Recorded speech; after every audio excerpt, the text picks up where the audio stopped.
राधे राधे दोस्तों, स्वागत है आपका मेरे YouTube चैनल कृष्णा नगरी मथुरा में।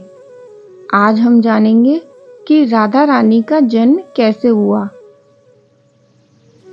पौराणिक कथाओं के अनुसार देवी राधा जी का जन्म माता कीर्ति के गर्भ से नहीं हुआ था, बल्कि वह वृषभानु जी और कीर्तिदा देवी की पुत्री के रूप में पृथ्वी पर प्रकट हुई थीं। विभिन्न पुराणों और लोक कथाओं में उनके जन्म से जुड़ी कुछ प्रमुख मान्यताएं भी हैं, जो हम आगे जानेंगे। एक मान्यता है श्रीधामा के श्राप से जन्म। ब्रह्मवैवर्त पुराण के अनुसार देवी राधा के गोलोक में रहते हुए भगवान श्री कृष्ण अपनी सखी विराजा के साथ विहार कर रहे थे। इस बात से क्रोधित राधा ने श्री कृष्ण को भला बुरा कहा, तो उनके मित्र श्रीधामा को यह सही नहीं लगा और उन्होंने राधा को मनुष्य रूप में पृथ्वी पर जन्म लेने का श्राप दे दिया।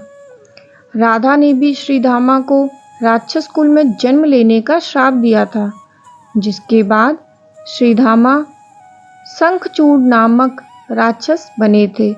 इस प्रकार राधा ने राजा वृषभानु और रानी कीर्तिदा की पुत्री के रूप में पृथ्वी पर जन्म लिया।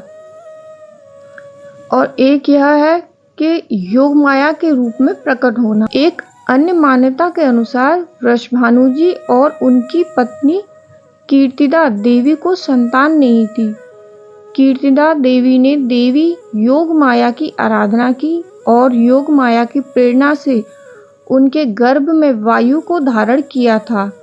जब वायु का जन्म हुआ, उसी समय देवी राधा कन्या के रूप में वहां प्रकट हो गईं। इस प्रकार वह अयोनिजा गर्भ से जन्मी नहीं। तीसरी मान्यता यह है कि कमल से उत्पत्ति। कुछ लोक कथाओं में यह भी कहा जाता है कि वृषभानु जी को यमुना के पास एक सुंदर सोने के कमल पर एक कन्या मिली थी। उन्होंने उस बालिका को अपनी गोद में उठा लिया, जो कि राधा जी थीं, और राधा रानी का पालन पोषण किया। जब वृषभानु जी राधा रानी को घर लेकर आए और उन्होंने अपनी पत्नी को राधा रानी को जब सौंपा, तो कहा, आज से यह हमारी पुत्री है। कीर्तिदा इतनी सुंदर कन्या को देखकर अत्यंत प्रसन्न हुई और दोनों ने उन्हें हंसी खुशी पालना शुरू कर दिया। लेकिन कुछ ही समय बाद वृषभानु और उनकी पत्नी कीर्तिदा अत्यंत चिंतित रहने लगे। इसका कारण यह था कि राधा रानी ने अपनी आंखें नहीं खोली थीं और वह रोती भी नहीं थीं। दोनों माता पिता बहुत दुखी रहते थे कि पता नहीं हमारी कन्या ऐसी क्यों है। तब उन्हें नारद मुनि ने बताया कि आप अपने घर में एक उत्सव करिए और उसमें अपने मित्र नंद बाबा को बुलाना ना भूलें। फिर क्या था, वृषभानु जी ने ऐसा ही किया।